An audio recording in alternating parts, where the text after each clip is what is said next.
Doctor ortho Ayurvedic oil and capsule. अब दर्द भी घुटने टेकेगा। रायपुर प्रेस क्लब के होली मिलन समारोह, रंगोत्सव एवं महामूर्ख सम्मेलन में शामिल हुए सीएम विष्णुदेव साय। पत्रकारों संग होली के रंग में रंगे। सीएम साय ने बजाया नगाड़ा, रंगों के उल्लास में झूमे पत्रकार। सीएम योगी का बड़ा बयान, यूपी में न तनाव, न अराजकता और न ही गुंडागर्दी, सबको सुरक्षा का एहसास ही राम राज्य की अवधारणा।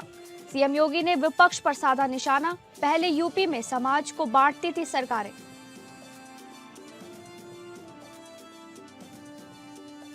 झारखंड की राजधानी रांची में शिक्षकों के सम्मान में संवेदनशील पहल। रांची जिला प्रशासन ने विशेष पेंशन दरबार सह विदाई सम्मान समारोह का किया आयोजन। 18 शिक्षकों को किया सम्मानित। रिटायरमेंट के दिन ही सभी लाभ वितरित।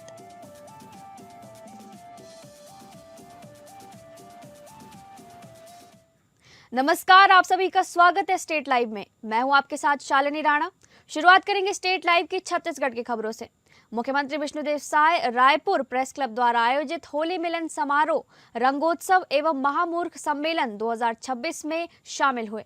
इस अवसर पर मुख्यमंत्री ने प्रदेशवासियों को होली की शुभकामनाएं देते हुए कहा कि होली केवल रंगों का त्योहार नहीं है, बल्कि ये आपसी प्रेम, सद्भाव और भाईचारे को सुदृढ़ करने का पावन अवसर भी है। ये पर्व हमें छोटी छोटी अनबन और गिले शिकवे भुलाकर नए सिरे से संबंधों को मजबूत करने की प्रेरणा देता है। मुख्यमंत्री साय ने कहा कि रायपुर प्रेस क्लब में पर्वों को मिलजुल कर मनाने की एक गौरवशाली परंपरा रही है। रायपुर प्रेस क्लब वर्षों से होली मिलन और सांस्कृतिक आयोजनों के माध्यम से सामाजिक सद्भाव को मजबूत करने का कार्य कर रहा है। ये परंपरा आगे भी निरंतर जारी रहनी चाहिए। उन्होंने प्रेस क्लब परिवार के प्रति आभार व्यक्त करते हुए कामना की कि ये उल्लासपूर्ण पर्व सभी के जीवन में नई ऊर्जा, उत्साह और सकारात्मकता लेकर आए। इस दौरान रायपुर प्रेस क्लब के सदस्यों ने मुख्यमंत्री साय का अनूठे अंदाज में मिर्ची की माला पहनाकर और त्रिशूल नुमा पिचकारी भेजकर आत्मीय स्वागत किया। मुख्यमंत्री ने प्रेस क्लब के होली विशेषांक नॉनसेंस टाइम्स का विमोचन भी किया। होली मिलन समारोह में उमंग का तब अनोखा वातावरण देखने को मिला जब मुख्यमंत्री विष्णुदेव साय ने स्वयं नगाड़ा बजाकर उत्सव का जोश दोगुना कर दिया। मुख्यमंत्री के नगाड़ा बजाते ही समारोह में उपस्थित पत्रकारों और अतिथियों ने तालियों से उत्साह व्यक्त किया और पूरे परिसर में आनंद की लहर दौड़ गई। पारंपरिक ढोल नगाड़ों की धुन पर मुख्यमंत्री भी पत्रकार साथियों के साथ फाग गीतों और होली के उल्लास में सहभागी बने। कार्यक्रम में संगीत, संस्कृति और आपसी भाईचारे का सुंदर संगम देखने को मिला।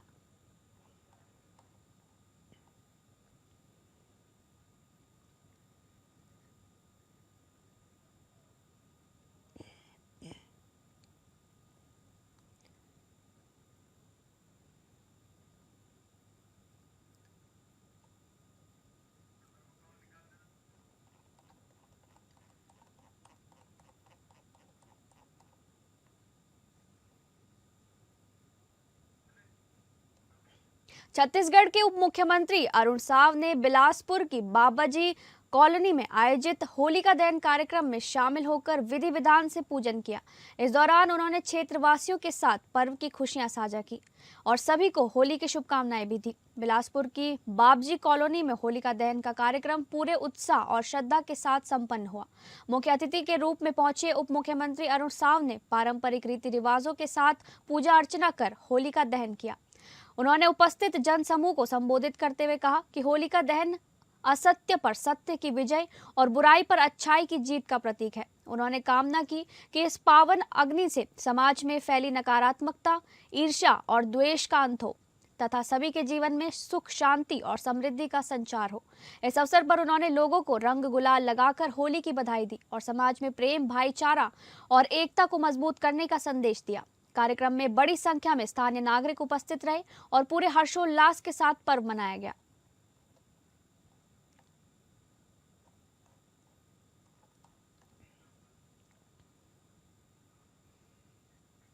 शांति, आपसी भाईचारा, रंगों का त्योहार होली मिलन का आयोजन वीरांगना अवंती बाई ब्लॉक अंतर्गत रखा गया। इस आयोजन पर रायपुर उत्तर के पूर्व विधायक कुलदीप जुनेजा रंग में दिखे। मंच पर नगाड़े की थाप पर उन्होंने फाग गीत गाया। इस दरमियान कार्यकर्ताओं ने खुशी से झूम उठे। ज्ञात हो, प्रतिवर्ष ब्लॉक द्वारा आयोजित होली मिलन का आयोजन किया जाता है। देवेंद्र नगर के गुरु घासीदास गार्डन पर कार्यक्रम रखा गया था। इस कार्यक्रम में कांग्रेस के नेता विकास उपाध्याय, संजय पाठक, गिरीश दुबे सहित ब्लॉक के अन्य कांग्रेस नेता मौजूद रहे, जहां कार्यकर्ताओं नेताओं के साथ रंग गुलाल खेल होली की बधाई देते हुए झूमे। प्रमुख रूप से ब्लॉक पूर्व ब्लॉक अध्यक्ष संजय सोनी, सुनील भुवाल, ब्लॉक अध्यक्ष कमल धृत लहरे, सागर टांडी, अरुण ठाकुर, विजय सिक्का, आकाश नाग सहित कांग्रेस के कार्यकर्ता काफी मौजूद रहे।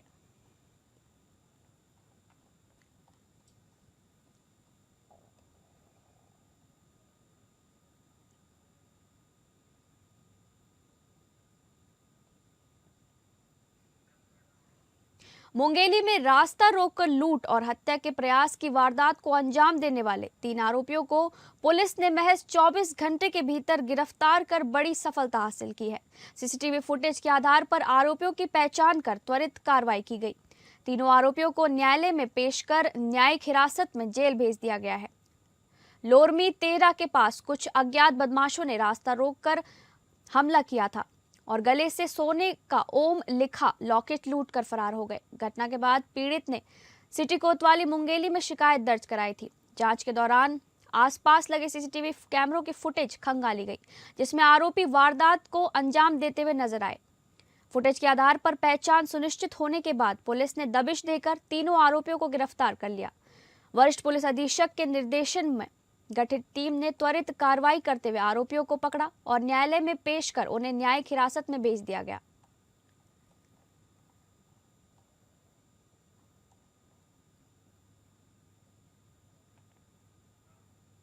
अब बात करेंगे मध्य प्रदेश से जुड़ी खबर की। नर्मदापुरम जिले के सोहागपुर थाना क्षेत्र के ग्राम भटगांव में देर रात हुए गोलीकांड ने पूरे इलाके को दहला दिया। घर की छत पर बने स्नान घर में एक युवक और युवती के शव मिलने से गांव में हड़कंप मच गया। दोनों की मौत गोली लगने से हुई है। पुलिस ने मामले को गंभीरता से लेते हुए जांच शुरू कर दी है। ग्रामीणों के अनुसार देर रात गोली चलने की आवाज सुनाई दी थी, लेकिन अंधेरा होने के कारण कोई बाहर नहीं निकला। सुबह जब परिजन छत पर पहुंचे तो स्नानघर में युवक और युवती के शव पड़े मिले। प्रारंभिक आशंका जताई जा रही है कि युवक युवती से मिलने आया था। चर्चा है कि पहले युवती को गोली मारी गई और फिर युवक ने खुद को गोली मार ली। हालांकि पुलिस ने इन अटकलों की पुष्टि नहीं की है और पोस्टमार्टम रिपोर्ट का इंतजार किया जा रहा है। घटना के बाद गाँव में सन्नाटा पसरा हुआ है। प्रेम प्रसंग, पारिवारिक विवाद या किसी अन्य कारण को लेकर तरह तरह की चर्चाएं चल रही हैं। पुलिस का कहना है कि हर एंगल से जांच की जा रही है। फॉरेंसिक टीम ने मौके से साक्ष्य जुटाए हैं और आसपास के लोगों से पूछताछ की जा रही है। अफवाहों को रोकने और स्थिति को नियंत्रित रखने के लिए गांव में पुलिस बल तैनात कर दिया गया है। बट गांव में ही एक युवक और युवती की डेड बॉडी मिली है। उनमें गोली से संभवतः उनका मृत्यु कारित की गई है। मौके पर पुलिस है, वरिष्ठ अधिकारी भी हैं, एडिशनल एसपी भी मौके पर पहुंच रहे हैं। तो अभी घटना एग्जैक्टली क्यों हुई ये तो थोड़ा बताना सही नहीं है, लेकिन जो भी है इसके विभिन्न पहलुओं पर पुलिस जांच कर रही है। अब बात करेंगे झारखंड से जुड़ी खबरों की। झारखंड की राजधानी रांची के उपायुक्त सह जिला दंडाधिकारी मंजुनाथ भजंत्री की अध्यक्षता में समाहरणालय के ब्लॉक ए स्थित कॉन्फ्रेंस हॉल में एक भावुक एवं प्रेरणादायक पेंशन दरबार सह सेवानिवृत्त विदाई सम्मान समारोह का आयोजन किया गया। इस विशेष कार्यक्रम का उद्देश्य सेवानिवृत्त शिक्षकों के लंबे समय तक चले समर्पित योगदान को सम्मान देना और रिटायरमेंट की तिथि पर ही उन्हें सभी पेंशनरी लाभ उपलब्ध कराना था। इस अवसर पर उपायुक्त मंजुनाथ भजंत्री ने खुद पहुंचकर सेवानिवृत्त शिक्षक को सम्मान दिया। तो वहीं उन्होंने कहा कि शिक्षक समाज के स्तंभ हैं, जरूरत पड़ने पर प्रशासन उनके पास पहुंचे, यही सच्ची सेवा है। ये छोटी सी लेकिन हृदय स्पर्शी घटना रांची प्रशासन की जन केंद्रित छवि को और मजबूत करती है। कार्यक्रम में उपायुक्त ने कुल 18 सेवानिवृत्त शिक्षकों को एवं सदर अनुमंडल एवं जिला राजस्व शाखा से सेवानिवृत्त होने वाले 2 कर्मियों को व्यक्तिगत रूप से सम्मानित किया। इस दौरान उन्हें शॉल उड़ाकर स्मृति चिन्ह यानी कि मोमेंटो प्रदान कर और प्रशस्ति पत्र भेज करके उनके प्रति आभार व्यक्त किया। वहीं उपायुक्त ने कहा, शिक्षक समाज के निर्माण की मूल नींव हैं। उनकी निष्ठा और समर्पण से ही नई पीढ़ियां मजबूत होती हैं। हमारा कर्तव्य है कि उनकी सेवानिवृत्ति को समाज सम्मानजनक बनाया जाए। इस अवसर पर उपायुक्त ने विशेष रूप से जोर दिया कि सेवानिवृत्त के लिए ठीक उसी दिन पेंशन, ग्रेजुएटी लीव, एनकैशमेंट एवं अन्य सभी रिटायरमेंट लाभ प्रदान करना राज्य जिला प्रशासन की कर्मचारी हितैषी नीति का जीवंत प्रमाण है। उन्होंने कहा, ये पहल सुनिश्चित करती है कि हमारे शिक्षक किसी भी चिंता के बिना अपनी नई जीवन यात्रा की शुरुआत कर सके। पिछले जनवरी 2025 से जिला शिक्षा अधीक्षक कार्यालय द्वारा हर माह इस तरह का आयोजन नियमित रूप से किया जा रहा है।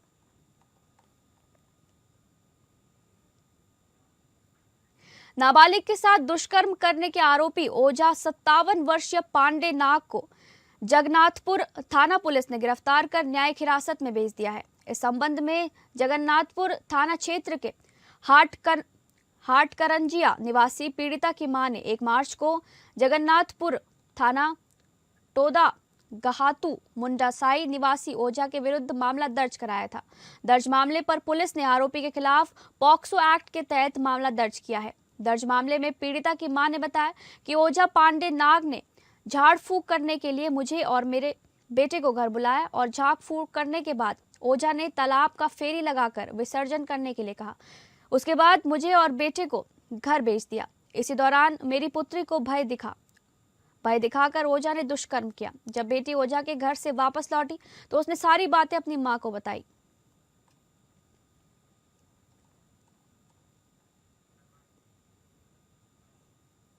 अब बात करेंगे बिहार से जुड़ी खबर की। बिहार के भागलपुर में नशे के कारोबार पर पुलिस ने बड़ी चोट की है। अंतर जिला ब्राउन शुगर नेटवर्क का खुलासा करते हुए पुलिस ने एक महिला समेत कुल 5 आरोपियों को गिरफ्तार किया है। सिटी एसपी शैलेंद्र कुमार सिंह ने प्रेस वार्ता में बताया कि गुप्त सूचना के आधार पर गठित स्पेशल टीम ने कोतवाली बाईपास और लाल मठिया थाना क्षेत्र में छापेमारी की।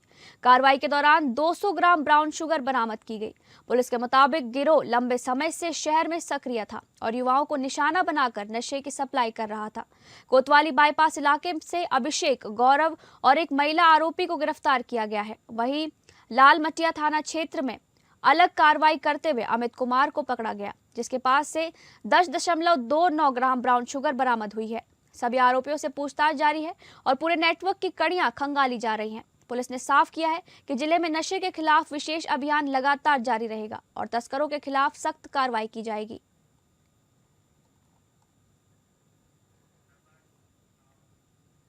भागलपुर में होलिका दहन का पर्व पूरे श्रद्धा, उल्लास और पारंपरिक रीति रिवाजों के साथ मनाया गया। शहर के विभिन्न चौक चौराहों और मोहल्लों में विधिवत पूजा अर्चना के बाद होलिका दहन किया गया। महिलाओं, बच्चों और युवाओं ने उत्साहपूर्वक भाग लेते हुए सुख, समृद्धि और खुशहाली की कामना की। होलिका सजाने के बाद पंडितों के मंत्रोच्चार के बीच अग्नि प्रज्वलित की गई और लोगों ने परिक्रमा कर बुराई पर अच्छाई की विजय का संदेश दिया। पर्व को लेकर प्रशासन पूरी तरह सतर्क नजर आया। वरीय पुलिस अधीक्षक के नेतृत्व में शहर के संवेदनशील इलाकों में अतिरिक्त पुलिस बल की तैनाती की गई।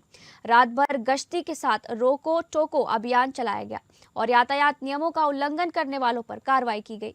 प्रशासन की मुस्तैदी के चलते पूरा कार्यक्रम शांतिपूर्ण ढंग से संपन्न हुआ और कहीं से किसी अप्रिय घटना की सूचना नहीं मिली।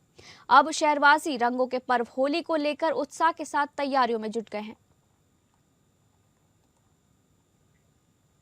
खबरों में आगे बढ़ेंगे। अब बात करेंगे महाराष्ट्र से जुड़ी खबरों की। भारतीय जनता पार्टी ने मिशन 2026 की तैयारियों को गति देते हुए दादरा नगर हवेली और दमन दीव में संगठन सशक्तिकरण अभियान शुरू कर दिया है।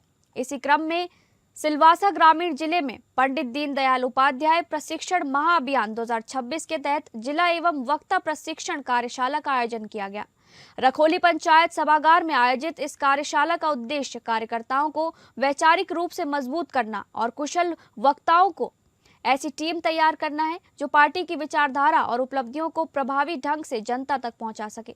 कार्यक्रम में सिलवासा ग्रामीण प्रमुख दीपक प्रधान, डॉक्टर देवरे, प्रदेश उपाध्यक्ष धर्मेश सिंह चौहान, जीतूभाई माड़ा, भारतीबेन हलपति, जिला महामंत्री इंद्रवदन पटेल सहित जिला पदाधिकारी, जनप्रतिनिधि और बड़ी संख्या में कार्यकर्ता उपस्थित रहे।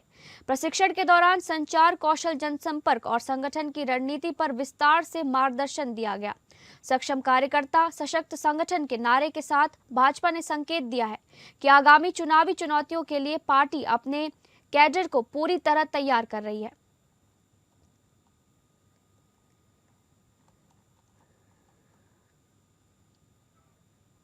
जब सूरज आसमान से आग के गोले बरसा रहा हो और धरती प्यासी हो तो दादर नगर हवेली के दपाड़ा में मौजूद Satmaliya deer park wild life के लिए स्वर्ग जैसा होता है। आज वर्ल्ड वाइल्ड लाइफ डे के मौके पर यह century worldwide wildlife conservation और इंसानी संवेदनशीलता की एक अनोखी मिसाल पेश कर रही है। पहाड़ी इलाके और हरे भरे जंगलों से ढका 410 हेक्टेयर का ये बड़ा इलाका आज 334 से ज्यादा वाइल्ड लाइफ प्रजातियों के लिए सुरक्षित ठिकाना बन गया है। यहाँ टूरिस्ट नीलगाय की खूबसूरती, कृपाण की शान और चीतल की फुर्ती देखकर मंत्रमुग्ध हो जाते हैं। ये पार्क पड़ोसी राज्यों गुजरात और महाराष्ट्र के लाखों टूरिस्ट के लिए प्रकृति का गेटवे बन गया है।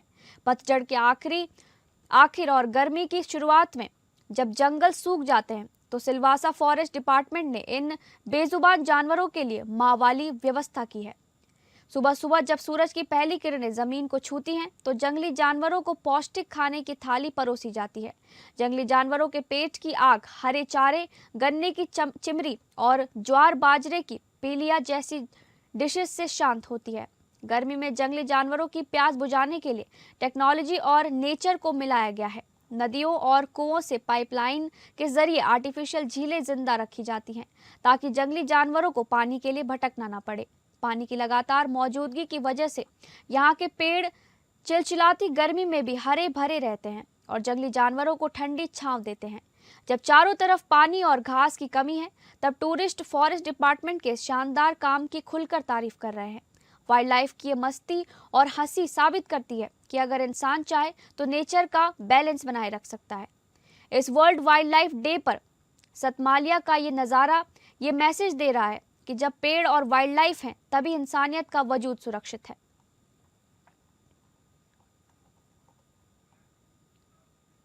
अब बात करेंगे उत्तर प्रदेश से जुड़ी खबरों की। मुख्यमंत्री योगी आदित्यनाथ ने सभी नागरिकों को होली की मंगलमय शुभकामनाएं देते हुए कहा कि उत्तर प्रदेश में आज कोई तनाव नहीं है, कोई भय नहीं है, कोई अराजकता नहीं है और ना ही कोई गुंडागर्दी है। सबको सुरक्षा का एहसास है और सबको विश्वास है। सबके मन में एक दूसरे के प्रति सम्मान का भाव है। यही एहसास और विश्वास राम राज्य की अवधारणा है। प्रधानमंत्री नरेंद्र मोदी भी यही कहते हैं कि जब ऐसी स्थिति रहेगी तो भारत को विकसित बनने में कोई देर नहीं लगेगी। सीएम योगी सोमवार शाम पांडे हाता में होलिका दहन उत्सव समिति की ओर से आयोजित भक्त प्रहलाद शोभा यात्रा के अवसर पर उपस्थित लोगों को संबोधित कर रहे थे। होलिका दहन के दिन शोभा यात्रा का शुभारंभ करने से पहले मुख्यमंत्री ने कहा कि आज पूरी दुनिया में उपद्रव, अराजकता और अव्यवस्था है, पर हम भारतवासी गर्व कर सकते हैं कि पीएम मोदी के नेतृत्व में देश को नई बुलंदी देते हुए नए भारत का दर्शन कर रहा है। नया भारत हर व्यक्ति, हर तबके को अवसर देकर उत्सव का वातावरण देता है। लेकिन वर्ष 2014 के पहले लोग बेहतर तरीके से उत्सव नहीं मना पाते थे। यूपी में तो पर्व त्योहार के पहले कर्फ्यू लग जाता था, समाज में भय और तनाव रहता था। तब की सरकारें समाज को बांटती थी और इसका परिणाम व्यापारी और नागरिक चुकाते थे। तब गुंडागर्दी, अराजकता चरम पर थी। न बेटी सुरक्षित थी और न ही व्यापारी। मुख्यमंत्री ने कहा कि आज का उत्तर प्रदेश सुरक्षा और सुविधा देकर उत्सव प्रदेश बन चुका है। अब यूपी में न कर्फ्यू है और न दंगा है, यूपी में अब सब चंगा है। सीएम योगी ने कहा कि गोरखपुर का विरासत गलियारा प्रदेश का सबसे खूबसूरत गलियारा होगा।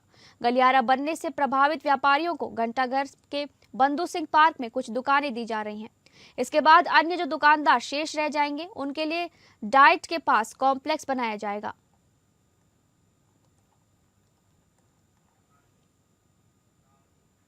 गोरखनाथ मंदिर प्रवास के दौरान मंगलवार सुबह जनता दर्शन लगाकर जनसेवा करने के साथ ही मुख्यमंत्री योगी आदित्यनाथ की गौशाला में जाकर गौसेवा में भी वो रमे नजर आए।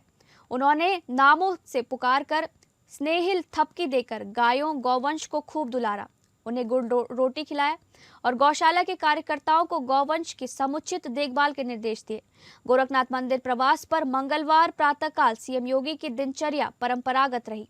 उन्होंने गोरखनाथ मंदिर में शिवावतार मां योगी गुरु गोरखनाथ का दर्शन पूजन किया और अपने गुरु ब्रह्मलीन महंत आवेदनाथ की समाधि स्थल पर जाकर शीश झुकाकर आशीर्वाद लिया। मुख्यमंत्री योगी आदित्यनाथ जब भी गोरखनाथ मंदिर में होते हैं तो गौ सेवा उनकी दिनचर्या का अभिन्न हिस्सा रहती है।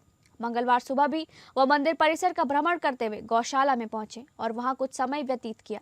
गौशाला में सीएम योगी ने चारों तरफ भ्रमण करते हुए श्यामा, गौरी, गंगा, भोला आदि नामों से गौवंश को पुकारा। उनकी आवाज इन गौवंश के लिए जानी पहचानी है। प्यार भरी पुकार सुनते ही कई गौवंश दौड़ते कूदते उनके पास चले आए। मुख्यमंत्री योगी आदित्यनाथ ने सभी के माथे पर हाथ फेरा, उन्हें खूब दुलारा और अपने हाथों से गुड़ रोटी खिलाया। इसी क्रम में उन्होंने भोले नामक एक विशाल नंदी को स्नेह की थपकी देते हुए गुड़ रोटी खिलाया। उसके शरीर पर लगी धूल मिट्टी को पहले अपने हाथों से साफ किया और फिर गौशाला कार्यकर्ता को निर्देशित किया कि भोले के शरीर को सूखे कपड़े से साफ कर दिया जाए। मंदिर की गौशाला में सीएम योगी ने मोर पर भी स्नेह बरसाया और उसे अपने हाथों से रोटी खिलाई।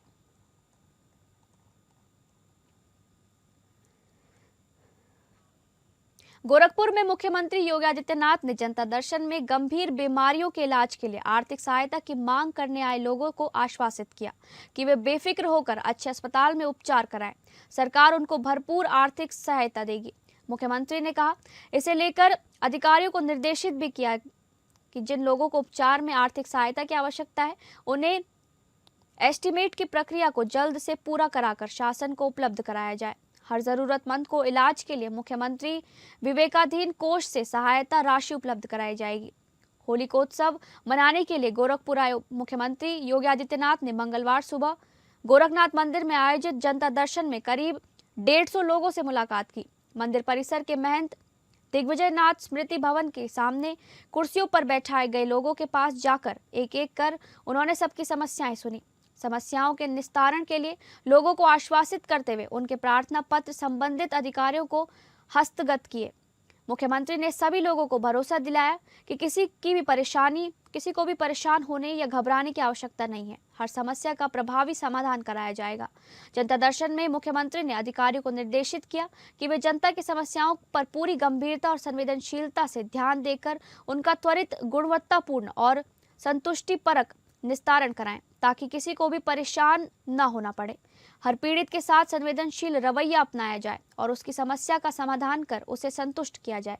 इसमें किसी भी तरह की कोताही नहीं होनी चाहिए। मुख्यमंत्री ने कहा कि यदि कोई जमीन कब्जा या दबंगई कर रहा हो तो उसके खिलाफ कड़ी कानूनी कार्रवाई की जाए। जनता दर्शन में एक व्यक्ति ने किडनी की बीमारी में धन की कमी आड़े आने की समस्या बताई। इस पर मुख्यमंत्री योगी आदित्यनाथ ने पहले उससे आयुष्मान कार्ड के बारे में पूछा। कार्ड न होना बताए जाने पर उन्होंने कहा कि चिंता मत करिए, इलाज के लिए पर्याप्त आर्थिक मदद मिलेगी।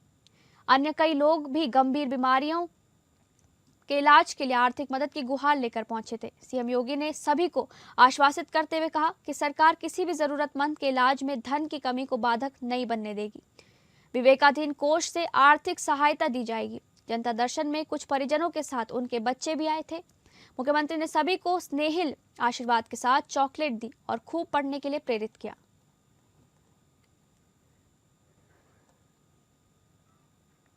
कानपुर में होलिका दहन को लेकर शहर के कई प्रमुख चौराहों पर भव्य सजावट देखने को मिली। नमक फैक्ट्री चौराहे पर सजी होलिका लोगों के आकर्षण का केंद्र बनी रही, जहां देर शाम तक श्रद्धालुओं की भीड़ जुटी रही। इसी क्रम में पनकी थाना क्षेत्र के स्वराज नगर में भी दहन से पूर्व होलिका का आकर्षक पुतला स्थापित किया गया, जिसे देखने के लिए बड़ी संख्या में स्थानीय लोग पहुंचे। शुभ मुहूर्त पर विधिवत पूजा अर्चना के बाद होलिका दहन किया गया। इसके बाद लोगों ने एक दूसरे को गुलाल लगाकर होली की शुभकामनाएं दी और बुराई पर अच्छाई की जीत का संदेश भी दिया। वहीं होली के पर्व को लेकर बाजारों में भी रौनक देखने को मिली। पिचकारी, गुलाल और रंगों की दुकानों पर लोगों की अच्छी खासी भीड़ नजर आई। पर्व को लेकर शहरवासियों में उत्साह और उमंग का माहौल बना रहा।